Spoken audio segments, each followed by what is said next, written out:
The fuel that killed Hitler's last gamble. On the morning of December 18, 1944, a sergeant named James Hendricks of the 3814th Quartermaster Gasoline Supply Company was standing in a pine forest in eastern Belgium, and he was doing something that would have seemed absurd to anyone who did not understand what was happening 2 valleys to the south. He was loading 5-gallon fuel cans onto a truck. Not quickly. Not in the organized way of a planned withdrawal. He was loading them at a dead run, throwing them 2 at a time to men standing on the truck bed, who stacked them as fast as they could without counting, without recording, without any of the paperwork that the United States Army ordinarily required for the movement of Class 3 supplies. The pine trees around him were stacked with cans as far as he could see in both directions. Hundreds of thousands of them. The smell of high-octane gasoline was so thick in the cold air that the men had stopped noticing it an hour ago. Somewhere to the south, he could hear the sound of German armor. Not distant rumbling. Close. The specific grinding clatter of tracked vehicles on frozen Belgian road, amplified by the cold air and the bare hills, carrying through the forest like something alive. Hendricks did not know exactly how close the German tanks were. Nobody had told him. The officer who had given him his orders 20 minutes ago had not stayed long enough to answer questions. The order was simple. Load what you can. Move north. Move now. What Hendricks also did not know, because there was no way he could have known it, was that the fuel he was loading onto that truck represented a problem that had been building inside the German war machine for 7 months. That the offensive grinding toward him through the Ardennes hills had been designed, in part, around the assumption that his trucks would not be fast enough. That an SS colonel named Jochen Peiper had been told, before the offensive began, that his tanks carried only half the fuel they needed to reach their objective, and that he would have to capture the rest. Peiper was 2 valleys away. Hendricks was moving faster than Peiper knew. This is the story of those 2 men and the 3 million gallons of American gasoline that stood between them, and how the outcome of the largest German offensive in the West since 1940 was decided not in a single dramatic battle but in a series of small, almost invisible decisions made by men whose names never made it into the history books. It was decided by a sergeant loading fuel cans at a dead run in a pine forest in Belgium while the sound of German tanks echoed through the trees. It was decided before Peiper ever knew the fuel was there. The question is how Germany arrived at a moment where the fate of an entire offensive depended on gasoline it had not yet captured, from an enemy it had not yet beaten, along roads it had not yet secured. The answer begins not in Belgium but in the skies above Germany, 7 months earlier. In the spring of 1944, the United States Army Air Forces began doing something that German industrial planners had feared for years and German military leadership had somehow convinced themselves would not happen. They began bombing Germany's synthetic fuel plants. The decision was not made easily. There were senior American air commanders who believed the war would be won faster by continuing to attack German cities and German transportation networks.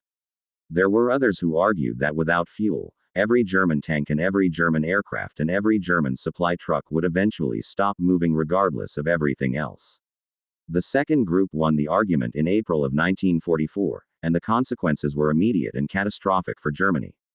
In April of 1944, Germany's synthetic fuel plants produced 316,000 metric tons of aviation gasoline, diesel, and motor fuel combined.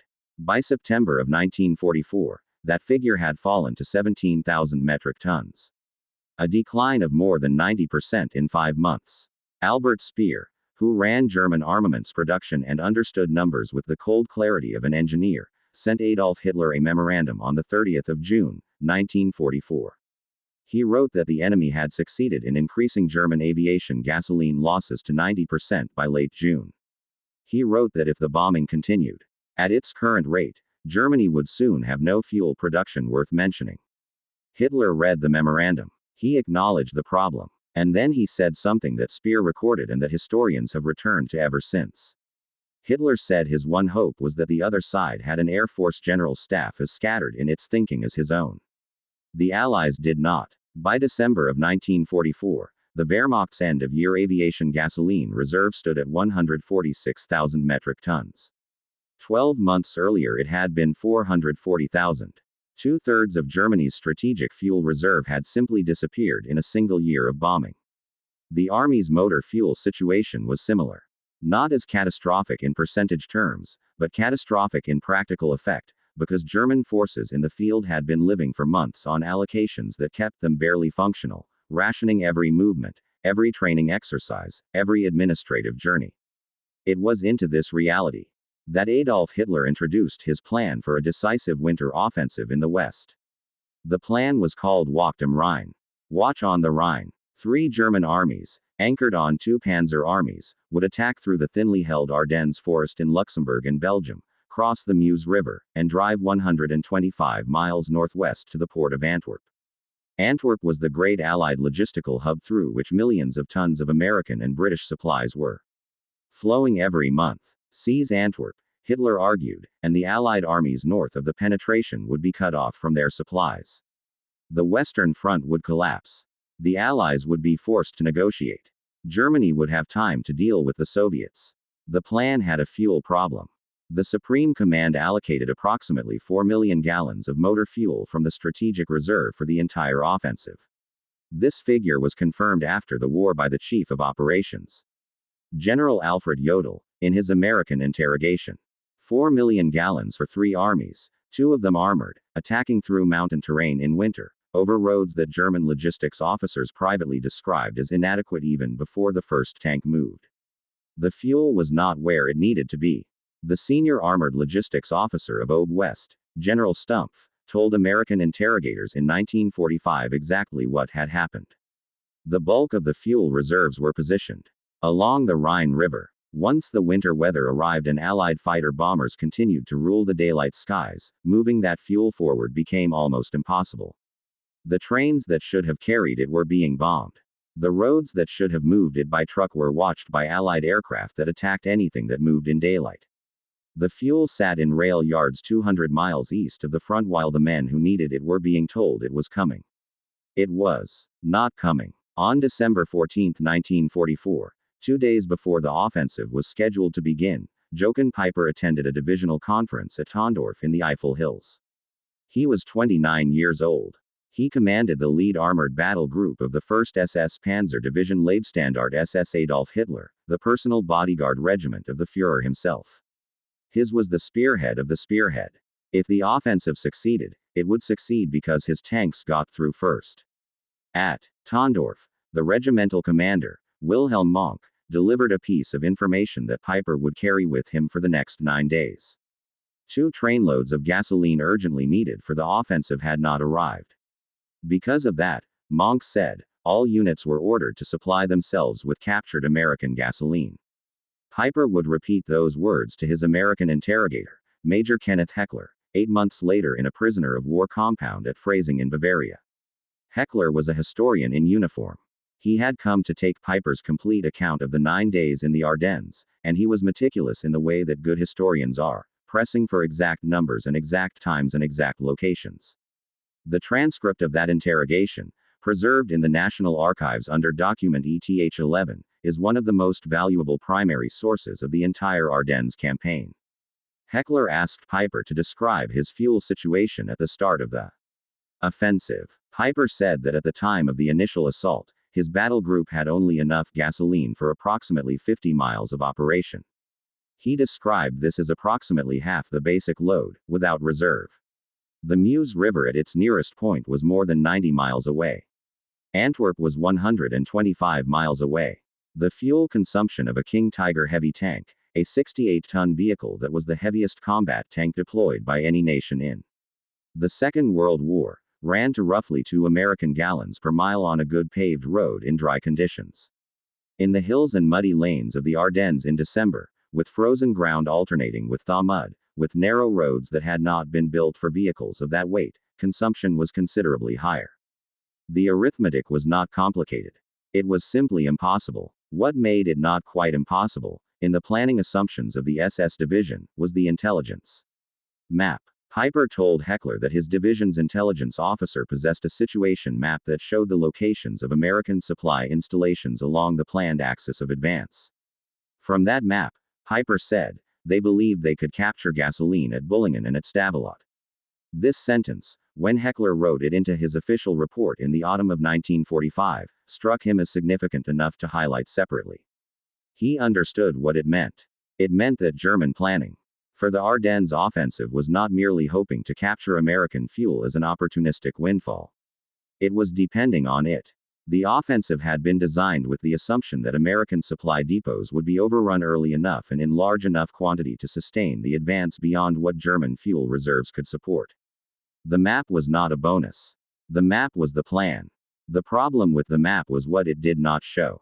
German intelligence in December of 1944 had identified the medium-sized American supply points along the obvious approach routes. Bullingen. The smaller dumps near the frontline units. The installations that appeared on standard American logistics overlays of the kind that could be deduced from aerial reconnaissance and prisoner interrogation. What German intelligence had not found, because the Americans had positioned it deliberately away from the obvious routes, was the Great First Army Fuel Reserve. It sat in the pine forests north of Stavelot, along a 5-mile stretch of forest road between the towns of Francorchamps and Stavelot. The historian Hugh Cole, writing the official American Army history of the Ardennes campaign published by the Center of Military History in 1965, described it with the precise language of official history. Cole wrote that the most important item in that region was the great store of gasoline, over 2 million gallons, in dumps just north of the two towns. The British historian Peter Elstob, in his Ardennes account, put the figure higher. Elstob described the First Army fuel depot between Francorchamps and Stavelot as containing up to 3 million gallons of gasoline. The fuel was not in storage tanks. It was in 5-gallon American jerrycans, hundreds of thousands of them stacked in long rows under the cover of the pine trees, protected from the weather by the forest canopy and from the enemy by a security force that consisted of 60 men. From the 5th Belgian Fusilier Battalion attached to American 12th Army Group and a single platoon from the 3814th Quartermaster Gasoline Supply Company. 60 Belgian Fusiliers. 1 platoon of American Quartermaster soldiers. 3 million gallons of high-octane fuel. And less than 20 miles to the south, sleeping in their tanks in the Belgian dark, the lead spearhead of the 1st SS Panzer Division. The offensive began in the freezing pre-dawn hours of December 16, 1944. Before dawn, Peiper's battle group was grinding westward through the Eifel Hills, already burning fuel faster than planned because the terrain was worse than the maps had suggested. He would tell Heckler later that by the time he reached the town of Loschheim, his column had consumed as much gasoline in 25 kilometers as he would normally have expected to use in 50. The math was getting worse. Around 4 in the morning on the 17th, his lead elements reached a village called Hansfeld. The defenders were rear area troops, half asleep in their billets, completely unprepared for armored attack. The village fell in minutes. And here, before the killing started, before the events that would make Peiper's name synonymous with the worst atrocity committed against American prisoners of war in the European theater, something happened that tells you everything about the state of the German offensive. Peiper's men stopped to look for gasoline. They found some. They found American vehicles with fuel in their tanks, and they siphoned it. Every gallon mattered now. Every 5-gallon can that could be found and poured into a Panther or a half-track was another mile toward the Meuse. From Hansfeld, Peiper made a decision that deviated from his planned route. His assigned path ran westward on a poor dirt road through Schoppen. But he had been told there was a gasoline dump at Bullingen, 5 miles to the north on a better paved road. His tanks needed fuel. The decision was straightforward. He turned north. At around 7 in the morning his Panthers and half-tracks rolled into Bullingen. The town held elements of the 99th Infantry Division headquarters, the Quartermaster Company of the 2nd Infantry Division, artillery liaison troops, and on a small airstrip on the edge of town, a dozen unarmed L-4 Cub observation aircraft used by American artillery to direct fire. German machine gunners walked the length of the airstrip and destroyed each aircraft in turn. Then they found the fuel dump. In his interrogation, Peiper stated the figure without emotion. 200,000 liters. Approximately 50,000 American gallons. He told Heckler they captured it and used 50 American prisoners of war to fill all of their tanks. He called it a lucky break. While those prisoners were pouring fuel from 5-gallon jerrycans into the tanks of the men who had just killed their friends. Peiper's column was buying itself roughly 50 additional miles of operation. 50 miles that had not existed an hour earlier. 50 miles purchased with American gasoline and American labor at gunpoint in the cattle market square of a small Belgian town. Before leaving Bullingen, Peiper's battle group murdered 50 unarmed American prisoners of war. The official count from the post-war Senate investigation, preserved in the National Archives, is exact. 19 at Hansfeld, 50 at Bullingen. The killing would continue through the day. At a crossroads called Ardennes, 2.5 hours after leaving Bullingen, a small American convoy from the 285th Field Artillery Observation Battalion drove directly into Peiper's column. The Americans were disarmed and marched into a snowy field beside the road. Approximately 86 unarmed prisoners of war were shot where they stood. The massacre at Ardennes crossroads would become known to history simply as the Malmedy Massacre. It was the worst single atrocity committed against American prisoners of war in the Western European theater of the Second World War. Peiper, his tanks now carrying American gasoline, drove on. By dusk on the 17th, his lead vehicles had pushed into a valley along the Amblev River. They were close, by his own later admission, to the open road that led north through Stavelot to the Meuse. They had covered nearly 30 miles in a single day, an extraordinary advance for armored vehicles in winter mountain terrain. The road ahead was lightly defended. The bridge over the Amblev at Stavelot lay in the fading light less than 3 miles away. And here, at this moment, Jochen Peiper made the decision that doomed his entire campaign. He stopped for the night. His men had been awake for nearly 48 hours.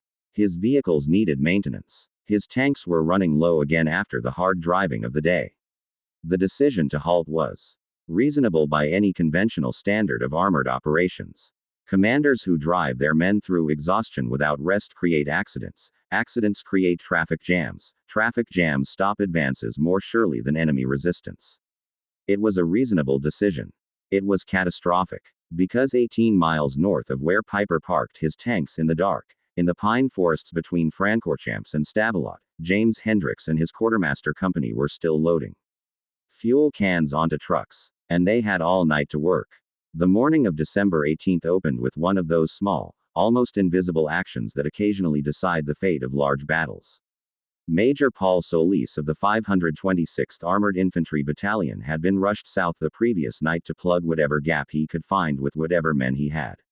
By mid-morning on the 18th, with Peiper's tanks now grinding through Stavelot, Solis understood the geometry of what was happening. The road north led to Francorchamps. Francorchamps led to the fuel dump. If German reconnaissance came up that road before the evacuation was complete, the operation was finished. He had perhaps an hour. What Solis did has become one of the small but definitive acts of the Western European campaign. Hugh Cole describes it in the official army history with deliberately spare language. Solis seized some of the gasoline from the Francorchamps dump. He had his men pour it into a deep road cut where there was no turnout. He set it ablaze. 124,000 gallons of American gasoline, poured into a Belgian road defile and ignited. The fire was visible for miles.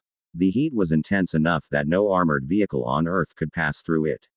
And while it burned, every truck within 30 miles was racing north with the rest of the fuel. Private First Class Theodore Layer of the 3814th Quartermaster Gasoline Supply Company gave testimony after the battle that was preserved in the Belgian Veterans Archives. Layer said that the evacuation of the fuel was being carried out, that there were trucks from just about every unit in First Army, and that most of the fuel was safely removed. Captain Joseph Wilson of the 5th Corps Quartermaster Section commandeered every truck he could find under written authorization and evacuated approximately 2 million gallons of petroleum products to a railhead further in the rear. A sergeant of the 147th Signal Company named James Duncan, in a combat interview conducted on December 31, described a lieutenant who discovered an abandoned fuel dump of about 1 million gallons in a colored trucking outfit with large trucks that was loading and carting away the cans of gas. That colored trucking outfit was almost certainly a Red Ball Express unit. The men of the Red Ball Express, predominantly black American soldiers who had hauled 412,000 tons of supplies from the Normandy beaches to the front between August and November of 1944, were doing it again. On a smaller scale, in a single afternoon, with German tanks audible in the next valley. It is one of the unremarked facts of the Ardennes campaign. The men who saved the great fuel reserve at Francorchamps on the day the Battle of the Bulge was still in the balance were largely black American soldiers, loading fuel under fire in a Belgian forest, on behalf of a country that had not yet decided to treat them as equals. They moved fast enough. When Peiper's led reconnaissance elements finally reached the road north of Stavelot later on the 18th, they found Solis's fire still burning. A wall of flame across the road, fed by 124,000 gallons of American fuel. The road north was closed. Peiper attempted to find another route. He probed west. He probed north through secondary roads. Every approach was blocked by American defenders who were arriving in increasing numbers. The 82nd Airborne Division was moving into position. The 30th Infantry Division was fighting to close off his eastern flank. The fuel he needed was somewhere to the north, but the road to it was fire, and the time he had spent halted on the night of the 17th had given the Americans exactly the hours they needed. In his interrogation at Phrasing, Heckler eventually reached the question he had been building toward. Through many hours of testimony, he asked Peiper whether he had known, on the night of December 18th, that his lead Panther had halted within 300 yards of a fuel dump containing approximately 3 million gallons of gasoline. Heckler recorded what happened next in his official report. Peiper shrugged. He smiled slightly. He said 2 words in English. I am sorry. It is difficult to know precisely what Peiper meant by those words. The smile that Heckler described as slightly arrogant suggests that he was not expressing remorse. He was expressing something closer to professional acknowledgement. The kind of admission that one soldier makes to another when recognizing a tactical failure that cannot be undone. He had been within 300 yards. He had not known it was there. By the time he might have known, it was gone. The offensive that was supposed to reach Antwerp in 3 days spent the next week fighting for its life in a shrinking perimeter in the Ardennes hills. Peiper's battle group, surrounded near La Glaise, abandoned its vehicles on the night of December 23 and withdrew on foot through the forest, 800 men leaving behind their tanks and half-tracks and artillery because there was not enough fuel to move them. He reached German lines on Christmas Day. The Ardennes offensive, which was supposed to split the Allied armies and give Germany breathing room to survive into 1945, had failed by the first week of January. The Americans had stabilized the line, reinforced the shoulders, and were already planning the counterattack that would push the Germans back to the Siegfried Line by February. The human cost on both sides was enormous. Approximately 75,000 American casualties. German losses that American interrogators estimated at similar levels, with the additional catastrophe of irreplaceable armored equipment consumed in a battle that had no strategic benefit. Germany burned its last strategic fuel reserves in the Ardennes. Speer would later write that after the Ardennes offensive, the German army was no longer capable of sustained mobile operations anywhere on the Western Front. The tanks still existed, many of them. The trained crews existed, some of them. The fuel did not. What remained of Germany's war was fought on foot. In a small museum in Liege today, there is a display about the Battle of the Bulge that includes a photograph of the road at Francorchamps. It shows the forest as it appeared in December of 1944, the pine trees close on both sides, the road narrow between them. The caption explains what happened there on December 18th. It mentions Major Solis. It mentions the fire. It does not mention James Hendricks or Private Layer or the unnamed soldiers of the Red Ball Express units who loaded fuel cans at a dead run while German tanks rattled through the valley below. Most of what saved the fuel reserve at Francorchamps happened without witnesses who wrote things down. It happened in the confused hours of a single afternoon when men understood, without anyone explaining the strategic implications to them, that the cans had to move and time was short and the sound from the south was getting closer. Jochen Peiper had driven, in 9 days, from the German border to within 20 miles of the greatest fuel reserve in the Allied logistics network in Northwest Europe. He had crossed the cattle market square of Bullingen where 50 American boys had fueled his tanks at gunpoint. He had driven past the crossroads at Ardennes where 86 Americans were shot in the snow. He had stopped for the night at Stavelot when the road ahead was open. He had come within 300 yards of 3 million gallons of American gasoline. He never knew it was there. And the men who made sure he never got it were driving trucks in the dark in a Belgian forest, loading 5-gallon cans 2 at a time, working by the sound of German armor getting closer and the knowledge that the road behind them was still open and the road ahead was still clear and there was still time, just barely, to move fast enough. They moved fast enough. That was all it took.